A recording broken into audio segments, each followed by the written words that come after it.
Kebetulan saya lahir di Indonesia dari pasangan Muslim, maka saya beragama Islam.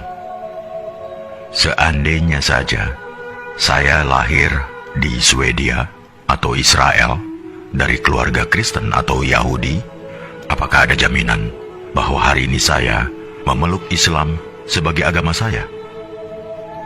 Tidak. Saya tidak bisa memilih dari mana saya akan lahir dan di mana saya akan tinggal setelah dilahirkan. Untungnya, saya belum pernah bersitegang dengan orang-orang berbeda-beda karena saya tahu bahwa mereka juga tidak bisa memilih apa yang akan mereka terima dari orang tua dan negara.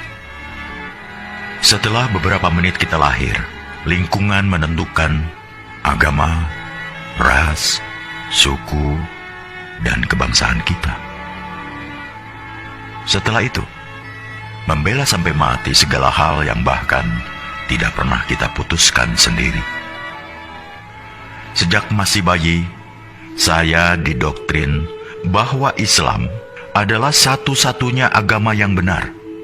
Saya mengasihani mereka yang bukan Muslim, karena mereka kafir dan matinya masuk neraka.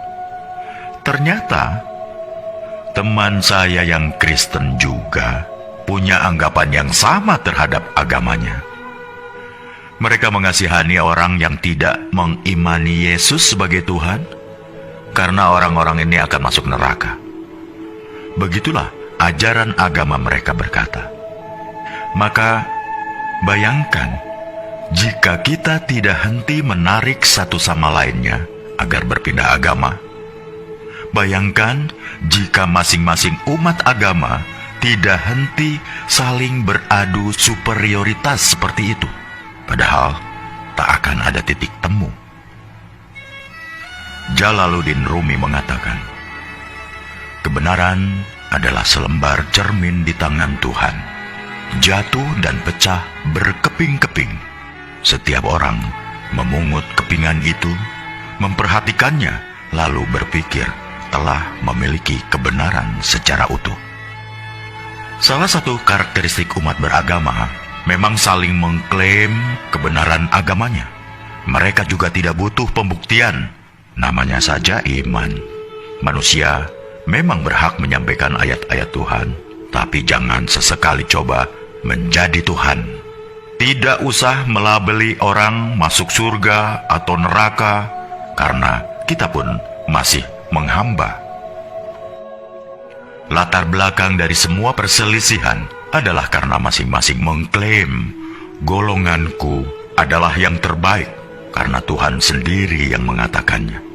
Lantas, pertanyaan saya adalah, kalau bukan Tuhan, siapa lagi yang menciptakan para Muslim, Yahudi, Nasrani, Buddha, Hindu, bahkan ateis, dan memelihara mereka semua sampai hari ini? Agama apapun tidak ada yang meragukan bahwa Tuhan itu Maha Kuasa dan Maha Segala-galanya. Jika Dia mau, Dia bisa saja menjadikan kita semua sama, serupa, seagama, sebangsa, budaya yang sama. Tapi tidak kan? Apakah jika suatu negara dihuni oleh rakyat dengan agama yang sama, hal itu akan menjamin kerukunan? Tidak. Nyatanya, beberapa negara masih rusuh, juga padahal agama rakyatnya sama, budaya yang sama. Karena, jangan heran, ketika sentimen mayoritas versus minoritas masih berkuasa, maka sisi kemanusiaan kita mendadak hilang entah kemana. Bayangkan juga seandainya masing-masing agama menuntut agar kitab sucinya digunakan sebagai dasar negara, maka tinggal tunggu saja kehancuran Indonesia kita. Karena itulah yang digunakan negara dan mengambil kebijakan dalam bidang politik, hukum, atau kemanusiaan. Bukanlah Al-Quran, Injil, Tripitaka, Weda, atau kitab suci sebuah agama, melainkan Pancasila, Undang-Undang Dasar 45, dan semboyan Bhinneka Tunggal Ika. Dalam perspektif Pancasila, setiap pemeluk agama bebas meyakini dan menjalankan ajaran agamanya.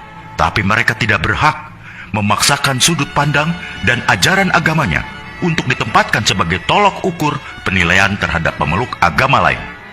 Hanya karena merasa paling benar.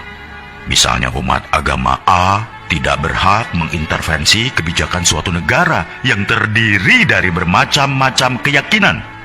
Suatu hari di masa depan, kita akan menceritakan pada anak cucu kita betapa negara ini nyaris tercerai-berai bukan karena bom, senjata, peluru, atau rudal, tapi karena orang-orang yang saling mengunggulkan, bahkan meributkan di media sosial. Ketika negara lain sudah pergi ke bulan atau merancang teknologi yang memajukan peradaban, kita masih sibuk meributkan soal beragama. Kita tidak harus berpikir sama, tapi marilah kita sama-sama berpikir. Apakah kita sesama anak bangsa terus-terusan bertikai? Bila renungan tentang hal ini baik, tolong sebarkan ke saudara, teman-teman, grup, atau siapa saja yang masih ingin kedamaian di bumi pertiwi di Indonesia yang kita cintai ini.